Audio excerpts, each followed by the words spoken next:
we're kind of the bridge between the ideas that Stig and the designers come up with and different 3D departments. We help visualize it on paper, painting it up, drawing it up in 2D, and then they take that and actually make the assets for the game. You have to come up with cool design with limited time. The design also has to make sense to the art director, game director, the lead artist.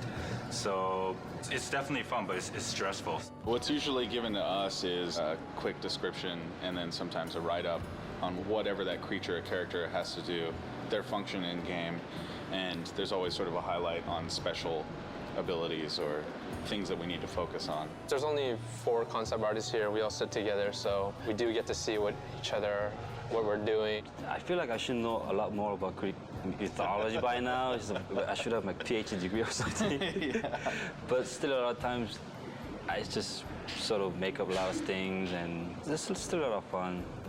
Right now, as you could see on my monitor, working on Pandora's Cage. This is a final concept design that was proved and it's good to go. But to get to this point, there was a lot of sketches, a lot of color variation, a lot of input that I had to get through. We've tried maybe girls hanging together, or we tried maybe girls holding the fire torch, or we even tried the guys holding a cube, or we even tried the guys holding the torch. So after all this variation, the one got picked, which was this 2 characters, Icarus. Because I mainly focus on environment, I took a lot of pictures of myself. Actually, it was my wife took it for me last night. It's kind of embarrassing to show, but I'm wearing my boxers and just shirts. Just try to come up with the pose that I want, even the back part, the front side, and even the hands. So a little frustrating because I do environment paintings, which deals with a lot of rectangles and cubes and where the light is gonna hit and all that. But when it comes to character, it's more organic. For me, it's more difficult.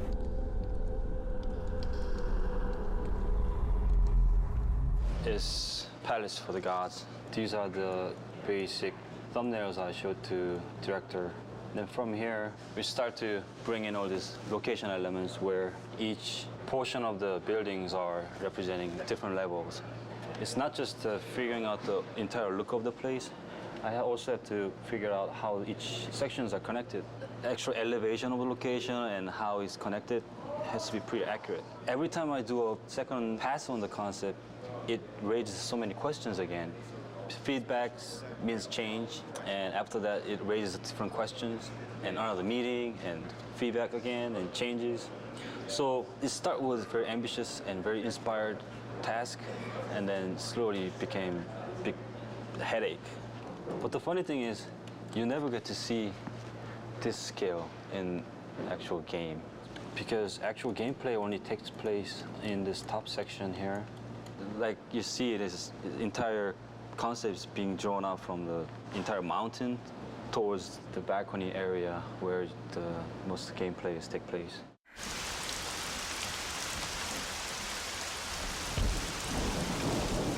One of my most favorite tasks was to create Aphrodite, the goddess of love. My chore, as it were, was to create the most beautiful woman that ever existed in Greek mythology.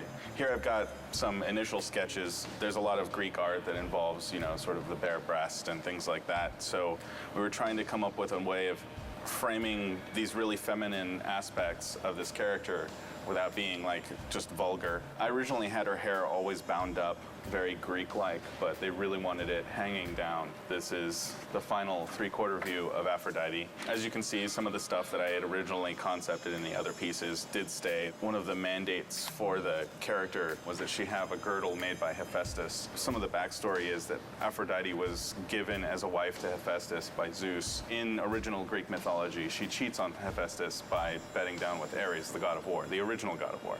He punishes her by catching her in a trap with Ares and sort of parades the 2 of them in front of the other gods to shame them. And she was ashamed. She's a naughty girl. But in our story, he just kept her trapped. We've got various somewhat sexy bondagey entrapments that we've worked up. So the modelers will take this and build, Aphrodite in the flesh. And I must say, I'm really looking forward to see what they do with it. Do you know how long it's been since a real man has come into my chambers? Those bridges outside are nearly destroyed. Zeus refuses to have that stupid mortal Daedalus stop working on his precious labyrinth to fix them.